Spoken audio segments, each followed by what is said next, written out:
ng bayan, maasahan anumang panahon.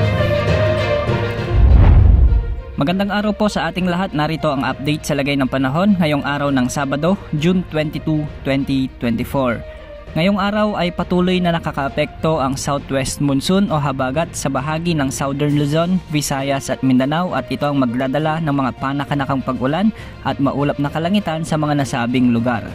Ngayong araw nga ay asahan ang mga pag-ulan dahil sa bugso ng habagat sa bahagi ng Quezon Province, Palawan, Romblon, Mindoro Provinces, Northern at Central parts ng Bicol Region, Marinduque at sa natitirang bahagi ng Mimaropa.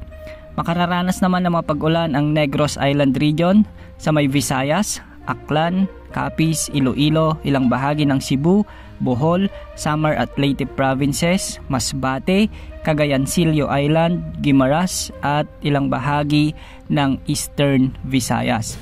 Magiging maulap na may mga kalat-kalat na pag-ulan rin ang mararanasan sa bahagi ng Bukidnon, Surigao Provinces, Davao Region, Northern Mindanao, Zamboanga Peninsula at Bangsamoro Region dahil pa rin sa umiiral na habagat. Samantala, localized thunderstorms naman ang magpapaulan sa natitirang bahagi ng Luzon, lalo na sa bahagi ng Ilocos Region, particular sa may Pangasinan at La Union na posibleng makaranas ng mga malalakas na pag-ulan. Makararanas din ng localized thunderstorms ang ilang bahagi ng Cordillera Region, lalo na sa Benguet at Mountain Province. Posible rin ang mga pag-ulan sa bahagi ng Central Luzon at ilang bahagi ng Cagayan Valley.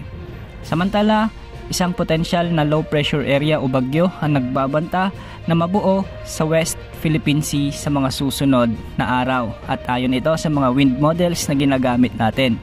Posibleng lumakas ito at posibleng tumbukin nito ang southern part ng China sa mga susunod na araw.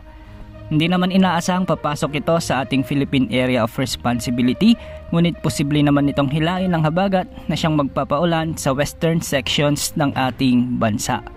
Sa ngayon, wala tayong inaasahan na bagyo o low pressure area na nagbabantang pumasok sa loob ng ating Philippine Area of Responsibility hanggang sa susunod na 3 hanggang 5 araw.